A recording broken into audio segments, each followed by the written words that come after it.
Hey guys, it's a beautiful day here and I am super excited to show you some new steps here on my truck. You're looking at the Go Rhino RB20 Slim running boards, and they have the optional protective bedliner coating. This is part number 694048887. ST as in Sierra Tango. And I gotta say, maybe I'm biased here because I picked these out for very specific reasons, but I think these are some of the best running boards on the market right now, especially if you're looking for something that is low-key, that just blends in with your truck. Now in this video, I'm going to give you all the details on these specific boards, including why I specifically picked them, all the measurements, including a comparison against the original GM factory assist steps. I'm going to give you the install highlights so you can speed up your install.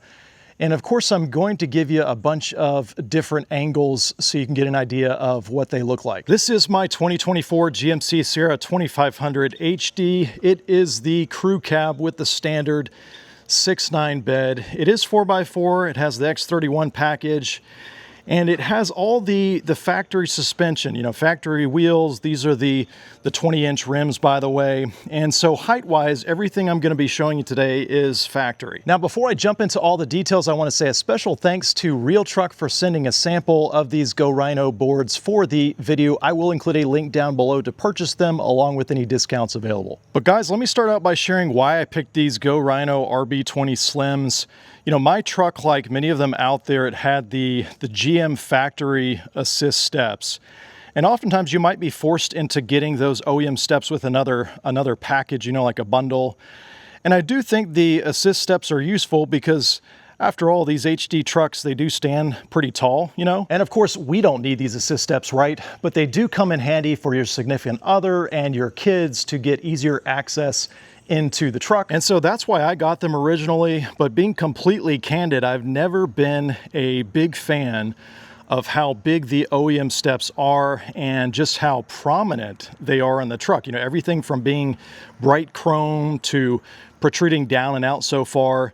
And yet, like I said, the steps are nice to have. And so my goal here was really to have a slimmer step that doesn't stand out as much and just kind of blends in with the truck. Yet it makes it a little bit easier if if others need the assistance getting in the truck. And that's what I love about these Go Rhino RB20 Slims. They mount tighter up against the cab so they don't stick out as far.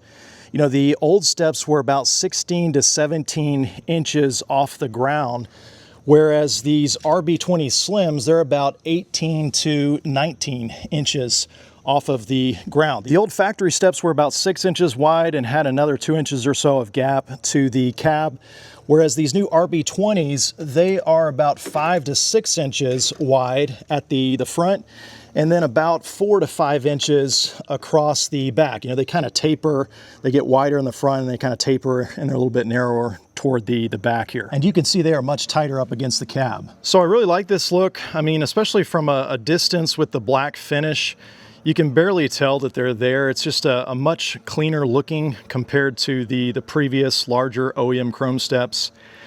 And I also like the design of the boards with the V-cut along the edge right there. I think it blends nicely. It almost resembles the factory bed steps right there. I just think it looks better with the truck's overall appearance in the end, but let me know what you guys think in the comments below. All right, well, let me shift next to giving you the install highlights. And really my goal here is not to make you watch the entire install, you know, from start to finish, but really I want to give you the highlights and the things that I learned in the process to save you some time. I mean, this install is very straightforward. There's no drilling, no modifying your truck. Literally, you're just using existing holes to mount these, and you don't need any special tools. Now, if you have the GM factory assist steps already on your truck, you'll have to remove them first, of course. It's super simple. Each of the 3 brackets holding them on have 2 bolts, one against the inside and one along the bottom. You'll need a 5-inch extension to reach the one on the bottom. But if you take out that bottom bolt first, you know, completely, and then just loosen up the top bolt on the inner side a few turns, then you can actually just slide off the old brackets.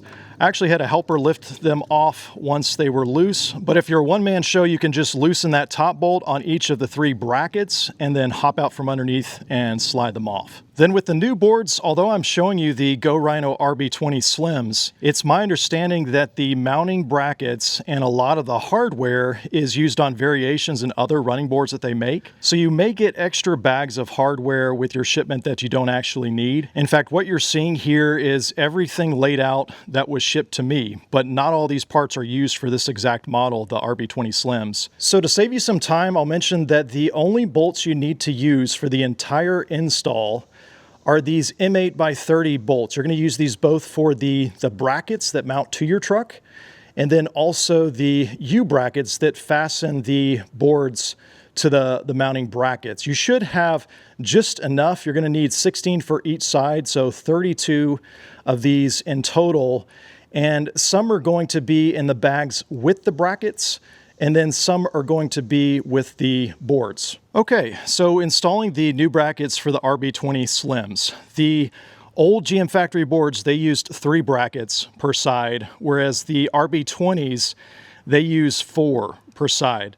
And like I said, there's no drilling. You're just using the existing holes that are threaded from the factory. And basically for the 2 forward brackets under the front doors of the cab, you're going to put the new brackets in the same exact mounting locations as the old ones. And then when you get to the rear of the cab, that's where the new brackets use different holes compared to the OEM boards. And you'll need to remove the small little black caps that cover them. If you want, you can take off 2 of the black caps you remove and then cover the rearmost set of holes from the OEM board, since those rearmost holes aren't used with the new brackets. Installing the new brackets is very straightforward. You just grab 2 of those M8 bolts. I just use my fingers to get the top bolt started in the hole, and then a 5-inch extension to do the bottom one. And you just want to finger tighten everything and leave them a little bit loose for now. And then you just repeat that same process for all 4 of the new brackets. The fit of the brackets was really good on my truck. They all conform perfectly to the underside of the cab. I didn't encounter any issues with the threads. I mean, everything was really smooth. Then once the 4 new brackets are installed, I laid the new RB20 Slim board across the brackets to dry fit them.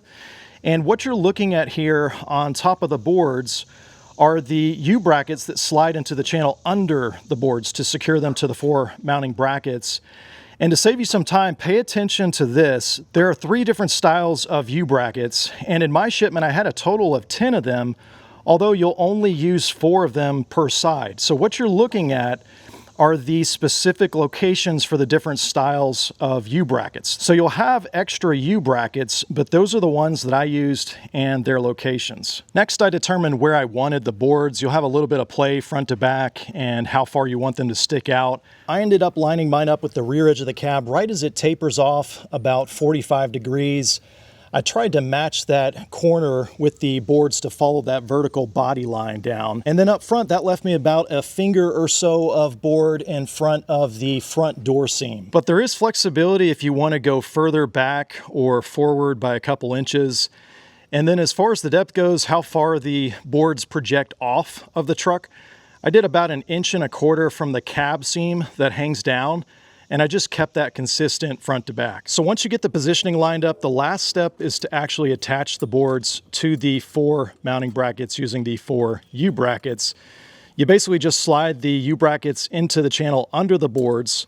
The nuts that are attached on them will go face up toward the sky, and then you'll use the same M8 bolts, the same size that you used on the mounting brackets, to secure the boards with the U-channel. I just finger tightened everything initially, then I double checked my positioning again, and then I just started snugging up the U-brackets first, and once they were nice and snug, I tightened up the bolts on the mounting brackets attached to the truck. And guys, really that is it for the install. You just repeat the same steps for the other side. It's just a mirror image, and then when you're all done, you're going to have 2 spare U-brackets. And I had a full bag of nuts and bolts right here that I didn't even touch. So you can actually leave this bag sealed up if you want. But let me close out the video by giving you my initial impressions on the new RB20 Slims. First off, I will say they are rock solid. In fact, I think they are more rigid, less play than the original OEM GM steps. Between the added 4th bracket and just the thickness of the metal all around. They are very sturdy, like they should be. The finish on them, you know, I opted for the upgraded Bedliner finish, and I'm really glad that I did. It's a nice texture, you know, more grip for your shoes, and I just think it looks really good in the end. It looks like it'll be durable and hold up nicely for years to come.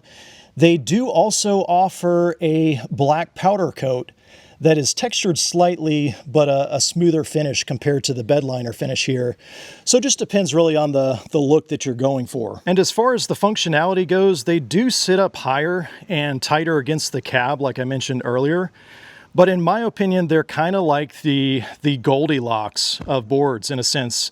You know, they protrude out enough to give you a solid footing getting in and out of the truck, but they don't stick out too far to become an eyesore. Of course, going back to the rear, they do taper, and so the step surface gets narrower, but there's still plenty of room to get a solid footing.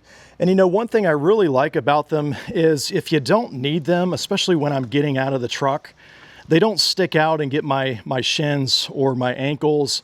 You know, they're nice and slim, as the specific model name suggests. I'll give you some more views of them from a distance, you know, here in the shade, so you get an idea of what they look like.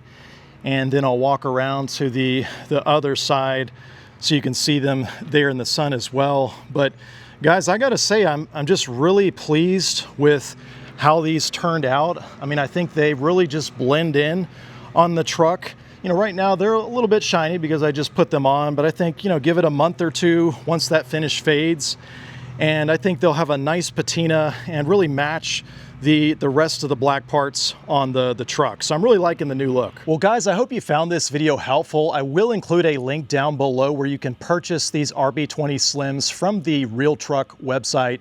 Two things that I really like about RealTruck. First off, their fitment is very accurate, so when you input your year, your make, and your model, you know that the product you're looking at is going to fit your truck.